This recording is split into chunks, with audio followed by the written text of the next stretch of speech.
한국의 대기업들이 태국을 철수한다는 소식을 들으셨나요? 테슬라와 현대자동차에 이어 삼성전자가 태국 공장 철수를 결정했다는 소식이 전해졌습니다.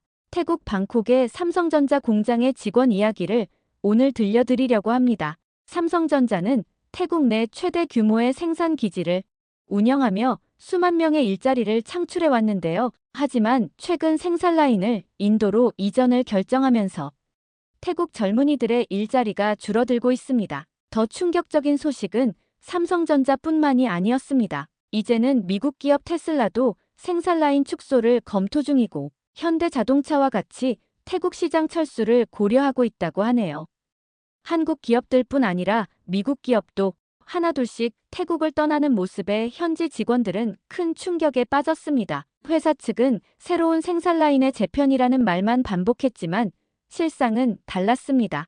태국 공장의 생산성이 인도의 70% 수준에 불과했고 현지 부품 조달도 어려졌다고 합니다. 결국 대부분의 생산 시설이 인도로 이전될 예정이라고 하네요. 한때 태국의 미래를 상징하던 그가 어떻게 위기를 기회로 바꾸었는지 그 놀라운 이야기를 시작하겠습니다. 안녕하세요. 제 이름은 아이순이라고 합니다. 저는 삼성전자에서 일하고 있어요. 저는 31살이지만 어린 동생들 셋을 책임지고 있어 가장 역할을 하고 있는데요. 저희 부모님께서 제가 초등학교 시절 이혼하여 저와 제 동생들은 보육원에서 자랐는데요. 보육원의 눈치를 항상 보면서 살았습니다. 제가 처음 삼성전자에 입사했을 때 정말 감격스러웠어요. 더 이상 보육원에 얹혀 살지 않아도 됐고 동생들과 저는 생계를 더 이상 크게 걱정할 필요가 없었거든요. 삼성전자 칩 생산 라인에서 일하면 월급을 더 많이 받을 수 있고 직원들을 위한 복지도 잘 되어 있거든요.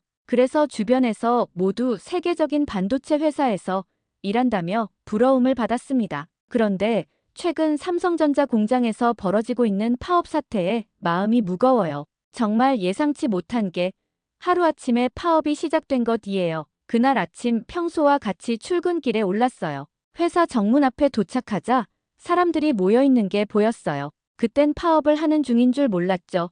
저는 그들 사이를 지나쳐 회사 안으로 들어가려는데 누군가 제 팔을 잡아 당겼어요. 동료 씀차이였습니다. 씀차이는 저보고 오늘 출근하지 말고 여기서 같이 파업을 하자고 하더군요. 저는 무슨 말인가 싶었어요. 주변을 둘러봤더니 임금 인상을 요구하는 글귀들이 쓰여져 있었고 다른 천막 아래 사람들은 아예 앉아 자리를 잡고 있더군요. 그게 파업이라는 걸 그제서야 이해했어요. 그리고 좀 무서웠던 점은 파업을 주도하는 TAT 깃발이 걸려 있었죠. 굉장히 공격적이고 극단적인 단체예요. 그리고 무엇보다 저는 지금 월급이나 복지에 전혀 불만이 없었기 때문에 파업하고 싶지 않았어요. 제가 망설이자 씀차이은 TAT는 나쁜 곳이 전혀 아니라며 우리를 도와주러 왔다고 했어요. 며칠 만에 시위에 참여하면 월급을 2배 이상 인상할 수 있는데 왜 안 하냐고 하더라고요. 심지어 시위에 참여하면 노조에서 시위 참가비를 매일매일 챙겨준다고 했죠. 저는 다른 것보다 시위 참가비를 준다는 말에는 살짝 솔깃했지만 이를 가르쳐 주신 한국 팀장님들 얼굴을 떠올리면 도저히 그럴 수가 없었습니다. 그의 눈빛에는 저를 설득하려는 간절함이 묻어났지만 저는 고개를 저었어요. 저는 파업에 참여할 마음은 없다고 들어가서 일할 거라고 미안하다고 말했죠. 씀차이 표정이 순간 일그러지더니 크게 소리치며 저를 배신자라고 했습니다. 우리는 권리를 위해 싸우는데 어떻게 그럴 수 있냐고 하더라고요. 주변 시위대의 시선이 일제히 저를 향했습니다. 비난과 욕설이 쏟아졌고요. 누군가는 제게 계란을 던졌고 옷이 더러워졌어요. 두려웠지만 저는 눈을 질끈 감고 앞으로 나아갔습니다. 회사 안으로 들어서자 한숨을 돌릴 수 있었어요. 하지만 마음은 여전히 불편했습니다. 동료들의 원망 섞인 눈빛이 떠올랐어요. 그 사람들도 나름의 이유가 있겠지만 저 역시 제 사정이 있었습니다. 어린 동생들을 먹여 살려야 했고 혹시나 파업에 참여한 직원들로 찍혀 삼성전자라는 좋은 직장을 잃으면 어쩌나 싶었거든요. 회사에 들어서자 내부는 직원들이 없어 한산했고 출근한 직원들은 모두 저처럼 꼴이 엉망이었어요. 얼마 지나지 않아 회사에는 한국에서 오신 이 팀장님이 출근하셨습니다. 팀장님은 제게 늘 따뜻하고 좋은 분이었고 특히 제 동생의 일로 크게 도움을 받은 적도 있었기에 믿고 의지할 수 있는 분이었어요. 게다가 팀장님은 늘 열정적으로 일하시는 분이라서 배울 점이 많았어요. 그런데 저를 비롯한 출근한 직장 동료들의 표정이 좋지 않은 걸 눈치채셨는지 걱정 섞인 눈빛으로 무슨 일이 있었냐고 물으셨어요. 저는 잠시 망설이다가 오늘 아침에 있었던 일들을 말씀드렸습니다. 이 팀장님은 제 이야기를 듣고 깊은 한숨을 내쉬었습니다. 그리고는 자신은 한국인이라 괜찮지만 저 같은 현지 직원들이 비난을 받으면서 출근한 것에 미안함을 느낀다고 하셨어요. 그 말씀을 듣자 제 마음에 뭉클한 감동이 찾아왔습니다. 그러면서 파업은 오래되지 않아 마무리되지 않겠냐며 그때까지 조금만 같이 버텨보자고 하셨죠. 문득 제가 처음 이 일을 시작했을 때가 떠올랐어요. 처음 하는 일이었기 때문에 생각했던 것보다 훨씬 어렵고 복잡한 라인에 당황했죠. 막상 할 줄 아는 일이 없어. 삼성전자에서 잘리면 어쩌나 늘 마음이 조급했습니다. 이 팀장님을 비롯한 다른 한국 직원들이 얼마나 친절하게 대해주셨는지 기억이 나더라고요. 제가 이해를 하지 못해서 여러 번 반복해서 질문을 하여도 늘 차분하게 도와주셨고 할 일을 못 끝내도 한국 직원들이 일을 다 끝내고도 돌아가면서 도와주셨거든요. 특히 기억에 남는 건 제가 실수로 칩을 바꿔서 오류를 일으켰을 때의 일은 정말 크게 겁에 질려 있었죠. 하지만 이 팀장님은 화내시기는커녕 오히려 저를 위로해 주셨어요. 그리고 어떻게 하면 실수를 줄일 수 있는지 꼼꼼하게 알려주셨고요. 그 덕분에 저는 더 열심히 일할 수 있었고 점점 실력도 늘어갔습니다. 이 팀장님을 비롯한 한국 직원분들은 늘 저를 아들처럼 대해주셨어요. 게다가 한국에 다녀오실 때면 꼭 선물을 가져오셨고 그 중에서도 저는 새우깡이 가장 맛있더라고요. 아무튼 한국 직원분들은 말은 별로 없었지만 모르는 거나 어려운 상황이 있을 때면 늘 힘이 되어 주셨습니다. 그래서 저도 직원분들께 힘이 되어야 한다고 생각했죠. 그리고 조금만 버티면 시위가 금방 진정될 거라 생각했습니다. 친나와 총리가 나서서 시위 주동자들을 체포하기 시작했고 상황이 나아지는 것 같았거든요. 하지만 얼마 지나지 않아 갑자기 직원들 사이에 태국 철수 소문이 돌기 시작했습니다. 잘 해결될 줄 알았는데 뜬금없이 태국을 철수하니 당황스러웠어요. 불안한 마음에 이 팀장님을 찾아갔습니다. 이 팀장님의 사무실 문을 조심스럽게 두드려 들어가도 된다는 말에 안으로 들어섰어요. 이 팀장님은 책상 위 서류를 정리하고 있었습니다. 저를 보시곤 무슨 일 있냐고 물어보셨어요. 저는 떨리는 목소리로 태국을 철수한다는 소문이 사실인지 여쭤봤습니다. 이 팀장님은 표정이 순간 굳어져 침묵이 흐르더니 이 팀장님은 깊은 한숨을 내쉬었습니다. 그리고는 한국에서 태국 회사에서 철수를 고려하고 있는 중이고 이미 어느 정도 절차를 진행하고 있다고 말씀하셨어요. 청천벽력 같은 소식이었습니다. 순간 눈앞이 캄캄해졌어요. 오로지 제 월급만으로 살고 있는데 어떻게 하면 좋을지 감이 안 잡혔답니다. 그 순간 제 막내 동생이 생각났어요. 사실 막내 동생은 요새 아무 이유 없이 고열에 시달리기도 하고 전에는 제 막내 동생이 갑자기 고열로 쓰러져 당시 너무 놀라 어쩔 줄 몰랐어요. 병원에 데려갈 돈도 없었고 어떻게 해야 할지 막막했죠. 그때 생각난 게 회사 안에 있는 의무실이었어요. 직원들을 위한 곳이라는 걸 알았지만 별 다른 방법이 없었습니다. 동생을 안고 의무실로 달려갔어요. 하지만 의무실 직원들은 냉정하게 직원이 아니면 치료해 줄 수 없다고 했습니다. 저는 눈물을 흘리며 애원했고 앞에서 아파서 축 늘어진 동생을 보면서 제발 조금이라도 도움을 달라고 했습니다. 돈이 없어서 치료가 어려운데 제발 도와달라고 부탁드렸고 하지만 결국 문전박대를 당했고 복도에서 울고 있었어요. 그때 이 팀장님이 지나가시다 우연히 저를 발견하셨습니다. 상황을 듣고 난 이 팀장님은 즉시 의무실로 들어가셨어요. 의무실 직원들에게 직원의 가족도 우리의 가족인데 어떻게 이럴 수 있냐며 당장 봐달라고 하셨습니다. 이 팀장님의 강력한 요청에 의무실 직원들은 마지못해 동생을 진료하기 시작했어요.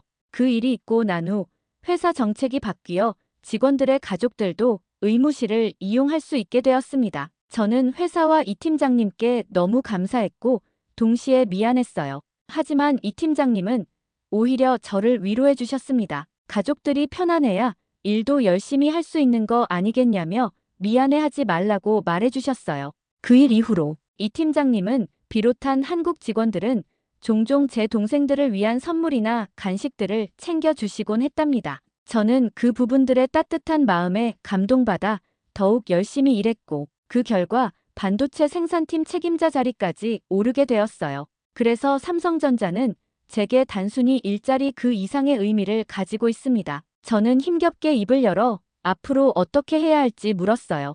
이 팀장님은 잠시 생각에 잠기더니 말씀해 주셨어요. 아직 확정된 건 아니라고 하셨어요. 회사에서도 남아준 직원들의 처지를 고려하고 있으며 최대한 피해가 가지 않도록 노력하고 있다고 말씀하셨어요. 이 팀장님의 말씀에 조금은 마음이 놓였지만 여전히 불안한 마음은 가시지 않았어요. 집에 돌아와 동생들의 얼굴을 보니 더욱 마음이 무거워졌습니다. 이 팀장님과의 대화 이후 저는 계속해서 회사 철수에 대한 걱정으로 밤잠을 설쳤어요. 어떻게 해야 할지 고민이 깊어져만 갔습니다. 그러던 중 오랜 친구 펜나와 만나기로 했어요. 펜나는 미국계 방산기업 어사 일하고 있었죠. 늘 자신의 직장 사랑을 하던 친구였어요.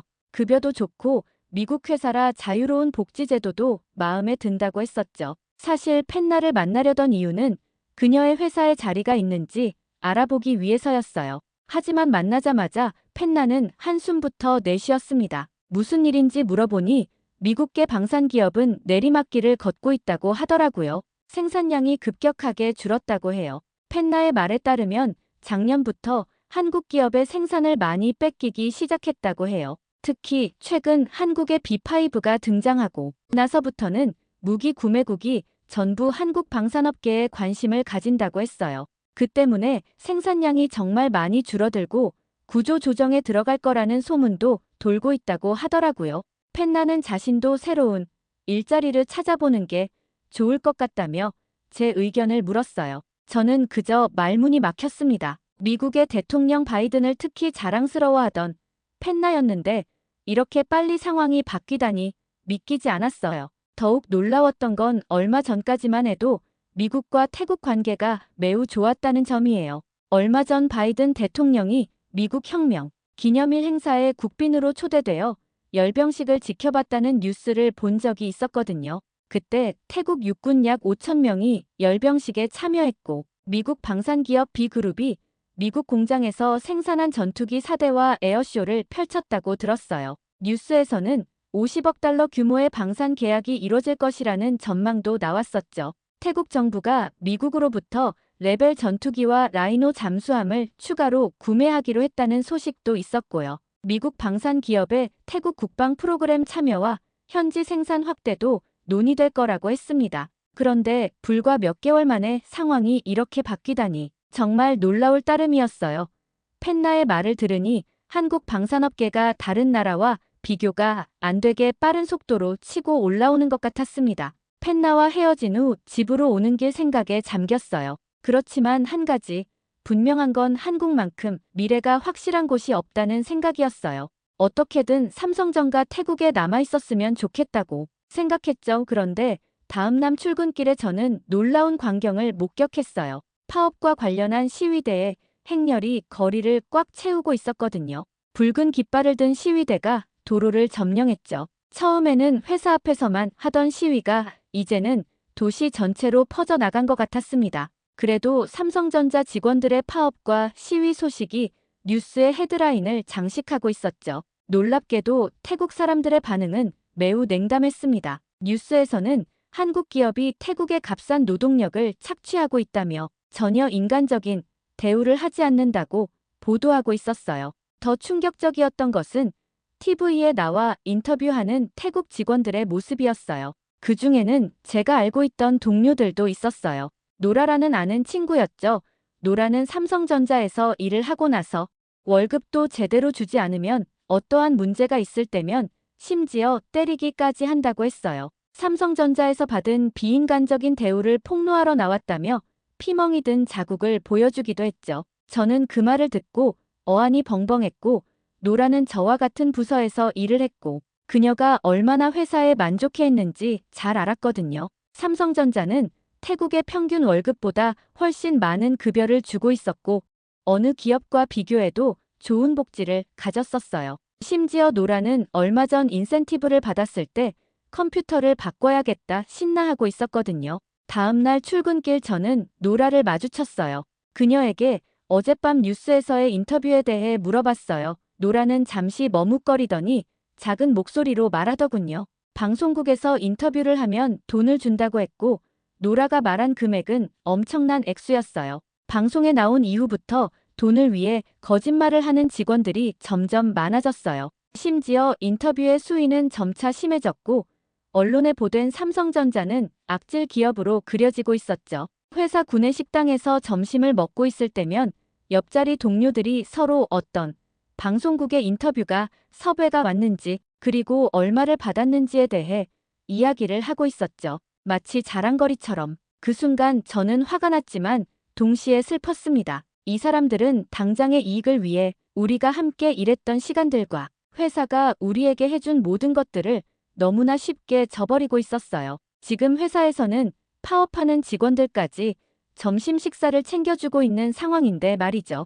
그 밥을 먹으면서 아무렇지 않게 회사에 대한 욕을 인터뷰하고 있었던 거죠. 같은 태국 사람이지만 이런 양방향적인 모습에 배신감을 느꼈습니다. 그날 저녁 뉴스에서는 여기저기 삼성전자를 비난하는 기사들이 쏟아지고 있었어요. 양심 없는 기자들이 확인도 하지 않은 거짓 뉴스를 기사로 쓰고 있었어요. 인터넷 반응도 매우 격했어요. 그들은 한국과 삼성전자를 비난하는 내용으로 가득 채웠습니다. 더 큰 문제는 이런 보도를 본 사람들이 선도웨어 시위대의 행렬에 합류하기 시작한 거죠. 삼성전자에 대한 부정적인 여론이 연일 이어졌고 친나와 총리가 직접 나와 연설을 하고 있었습니다. 총리는 불법 시위에 대해 전쟁을 선포한다고 말했어요. 모두가 거짓 뉴스에 휩쓸리고 있다며 이를 바로 잡겠다고 했죠. 친나와 총리의 연설을 들으며 저는 안도감과 동시에 답답함을 느꼈어요. 드디어 정부가 나서서 문제를 해결하려 하고 있다는 점에서는 다행이었지만 왜 이렇게 늦게 나섰는지 이해가 안 됐어요. 그날 이후로 변화가 생겼어요. 뉴스나 인터넷의 거짓 기사들이 하나둘씩 내려가기 시작했고 거짓 인터뷰를 했던 영상들도 찾기 힘들었습니다. 친나와 총리가 직접 나서서 거짓 뉴스를 걸러내기 시작한 거죠. 특히 가장 충격적이었던 건 제가 알고 있던 동료 노라가 경찰에 연행되는 모습을 TV에서 보게 된 거예요. 뉴스에서는 거짓 인터뷰를 한 사람들을 모두 구금했다고 보도하고 있었습니다. 실제로 경찰에 잡힐 줄까지는 몰랐는데 정말 충격적이었어요. 그만큼 친나와 총리가 이 사안을 얼마나 심각하고 문제가 있다고 생각했는지 이해할 수 있었죠. 친나와 총리는 연이어 방송으로 삼성전자의 중요성에 대해 강조했어요. 태국의 관광 발전이나 나라 발전을 위해 삼성전자와의 협력이 필수적이라고 말하면서 정부 차원에서 삼성전자에 대한 지원을 아끼지 않겠다고 말했어요. 정부의 개입으로 상황이 조금씩 나아지고 있다고 생각했는데 어느 날 아침에 평소처럼 출근하던 길 회사 앞에 도착했는데 분위기가 달랐습니다. 차들이 정말 많이 주차되어 있었고 이상하게도 시위하는 사람들이 전혀 보이지 않았어요. 드디어 시위가 끝난 거구나 라는 기대감으로 회사 안으로 들어서자 분위기가 조용했고 시위 중이던 때와 다름없이 조용했지만 뭔가 달랐습니다. 파업하던 직원들이 복귀를 한 것도 아니고 파업을 하는 것도 아니었죠.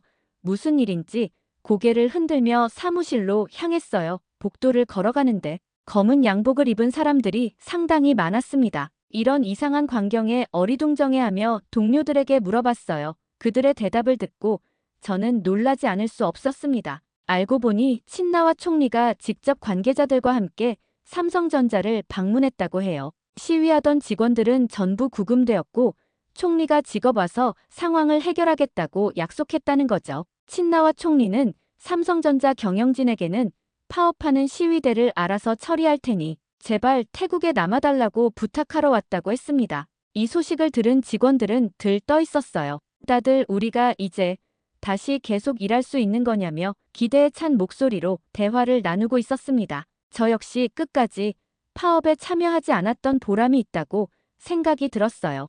그런데 문득 걱정되는 부분이 생겼습니다. 만약 삼성전가가 다시 잘 돌아가면 구금된 사람들의 일자리는 어떻게 되는 걸까요? 그 규모가 워낙 커서 쉽게 해결될 문제가 아닌 것 같았어요. 제 걱정들은 한 동료가 웃으며 말했어요. 삼성전자에 들어오고 싶어 하는 사람이 얼마나 많은지 모르냐? 지금은 원래 월급보다 적게 줘도 들어올 사람들이 차고 넘치다며 말했습니다. 그 말을 듣고 보니 그럴듯했어요. 실제로 삼성전자는 처음 들어올 때부터 심한 경쟁률을 뚫고 입사했던 기억이 있거든요. 지금은 그때보다 더 많은 사람들이 일자리를 찾고 있을 테니까요. 동료들은 오히려 당분간 신입 직원들 교육을 하느라 더 바빠질 거라며 싱글벙글했습니다. 그 직원들의 밝은 표정을 보니 저도 모르게 안도감이 들었습니다. 그런데 갑자기 소란스러운 소리가 들렸어요. 무슨 일인가 싶어 고개를 들어보니 친나와 총리가 회사 전체를 돌아보고 있었어요.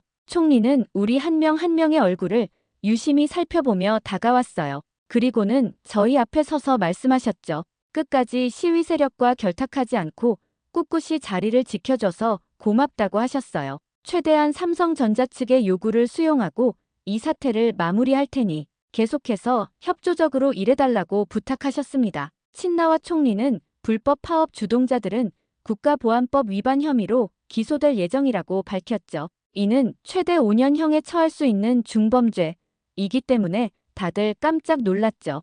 이번 사태로 인해 구금된 사람들의 수가 1000명이 넘을 예정이라고 했습니다. 아마 그 중에는 제가 알던 얼굴들고 있을 거예요. 마음이 아팠죠. 그러나 친나와 총리는 이렇게 강격 대응할 수밖에 없는 것은 외국 기업들에게 태국은 안전한 투자처라는 것을 보여주기 위한 것이라고 했습니다. 인권단체들의 비난보다 지금은 삼성전자를 지키는데 더 중요하다고 했죠. 그런데 이상하게도 총리의 표정이 밝지만은 않았어요. 뭔가 상황이 잘 해결되지 않는 것 같아 보였습니다. 저는 궁금증을 참지 못하고 이 팀장님을 찾아갔습니다. 이 팀장님은 사무실에 들어서자 깊은 한숨을 나쉬며 한국 본사에서 반응이 그리 좋지 않다고 말씀하셨어요. 이미 월급을 많이 지급하고 있는데도 요구사항이 너무 많아졌고 이번이 아니라 다음에 또 언제 이런 일이 생길지 모르는 일이라며 중국과 인도에서도 이미 한 번 이런 일을 겪었기 때문에 철수를 고려하고 있다고 하더라고요. 이 팀장님은 자신도 한번 한국에 들어가서 상황을 좀 봐야 할 것 같다고 하셨어요. 그 말을 들은 저는 갑자기 불안감이 밀려왔습니다. 이제 정말 삼성전자는 철수를 할 것이고 한국에 대한 협력이 많이 줄 거라고 생각했거든요. 삼성전자가 끝까지 남길 바라며 시위에도 참여하지 않고 야간 작업까지 하면 꿋꿋이 버텨냈는데 여태까지 노력이 물거품이 되는 건 아닐까 하는 걱정이 들었어요. 그날 저녁 저는 집으로 향했어요. 하지만 집에 도착하자마자 저를 기다리고 있던 것은 또 다른 아픔이었죠.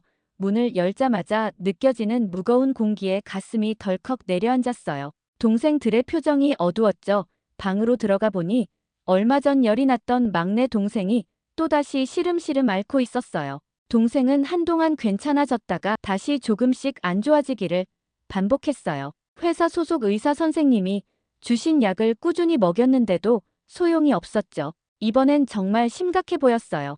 동생의 창백한 얼굴을 보고 있자니 더는 미룰 수 없다는 생각이 들었습니다. 돈이 얼마나 나와도 태국에서 가장 큰 병원에 가야겠다고 생각했습니다. 저는 즉시 동생을 안고 태국의 가장 큰 병원 응급실로 향했어요. 늦은 밤이라 택시를 잡기도 힘들었지만 어떻게든 병원에 도착했습니다. 하지만 응급실에서 들은 말은 어이가 없었어요. 태국의 의사가 원인을 알 수 없다는 말만 계속 되풀이하고 해줄 수 있는 게 별로 없다고 했어요. 밤새 응급실에서 동생을 지켜보며 어쩔 줄을 몰랐어요. 부모님께서 마지막 부탁하신 한 가지가 동생들을 잘 챙기라는 거였는데 이대로 가다간 동생이 정말 큰일 나는 건 아닐까 하는 두려움이 생겼어요. 심지어 도움을 청할 곳이 아무데도 없다는 생각에 절망스러웠어요. 새벽 내내 병원에서 동생 곁을 지켰지만 동생의 상태는 호전되지 않고 여전히 열이 가득 찼어요. 저는 내일 출근이 힘들 거라고 생각했어요.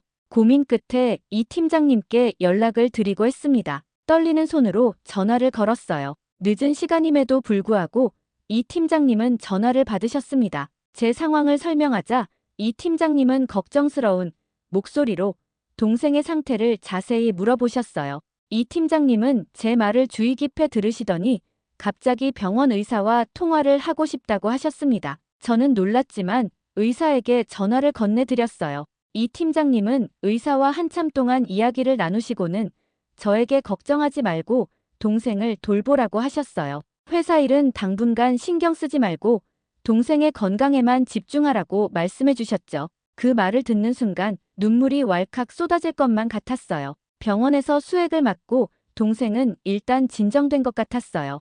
열이 내린 것만 해도 정말 다행이라고 생각이 들었죠. 하지만 마음 한쪽에는 여전히 불안감이 자리를 잡고 있었습니다. 언제 다시 아플지 모른다는 생각에 출근을 하면서도 마음이 불편했어요. 최근에 열이 나는 빈도가 점점 많아지고 있었거든요. 회사에 출근하자마 한국 직원들이 모여 있었고 한국인 동료들은 저를 불렀습니다. 이 팀장님에게 동생의 상황을 들었다며 걱정스러운 표정으로 무슨 일이 있었는지 여쭤보셨어요. 동생이 원인을 찾을 수 없는 병에 걸린 것 같은데 태국에서는 해결이 안 된다는 얘기를 들었다고 하시면서 말이에요. 그 순간 참으려 했던 눈물이 터져버렸습니다. 사실이 이를 누구에게 말하지 못하고 혼자서 가장으로서 동생들을 돌봐왔는데 아저씨들의 따뜻한 관심이 마치 아버지의 품 같아 눈물이 멈추질 않았어요. 동료들은 저를 달래주셨어요. 제겐 이렇게 깊은 고민은 나눌 어른이 없었는데 동료들의 위로에 긴장이 풀렸죠. 한참 제 이야기를 들어주시더니 갑자기 봉투 하나를 건네셨습니다. 동료들끼리 하나하나 모은 돈이라고 하시면서요. 봉투를 열어보니 어마어마한 액수의 돈이 들어있었어요. 놀라는 저를 보며 동료들은 설명해 주셨어요. 이번에 이 팀장님이 한국에 들어갈 때 저도 같이 가서 동생의 병원 진료를 받아보라고 하셨습니다. 한국의 의료 기술이면 원인을 찾을 수 있을지도 모른다고 하시면서요. 더 놀라운 건 이 팀장님이 이미 모든 걸 준비해 두셨다는 겁니다. 휴가도 미리 다 빼놓으셨다고 했어요. 동료들은 십시일반 모은 돈이라 많지 않지만 한국 다녀올 비용과 동생 치료비 정도로는 충분할 거라고 말씀하셨어요. 저는 어떻게 해야 할지 몰라 그저 멍하니 서 있었습니다. 그러자 아저씨 한 분이 저에게 다가와 어깨를 토닥이며 말씀하셨어요. 하루에 9시간씩 같이 일하는 사이면 가족보다 더 가족 같은 사이가 아니냐, 우린 가족이야 라고 하셨어요. 그러니 부담 갖지 말고 다녀오라고 하시더라고요. 다른 동료들도 거들어 말씀하셨어요. 동생 문제가 잘 해결돼야 너도 마음 편히 일할 수 있을 거라고요. 그러면서 꼭 좋은 결과를 올 수 있을 거라고 한국의 의료기술은 많이 발전했다고 하셨습니다. 저는 쏟아지는 눈물을 닦으며 아저씨들께 감사의 인사를 드렸어요. 정말 고맙다고 잘 다녀오겠다고 말하였죠. 그제서야 아저씨들의 얼굴에도 안도의 미소가 번졌습니다. 자리로 돌아와 작업을 하려는데 마음이 복잡해졌습니다. 이렇게 많은 사람들이 저와 제 가족을 위해 마음을 써주시다니 정말 감사하면서도 한편으로는 마음이 무거웠습니다. 이 은혜를 어떻게 갚을지 엄두가 나지를 않았어요. 하지만 지금은 동생의 건강이 최우선이라는 생각에 용기를 냈어요.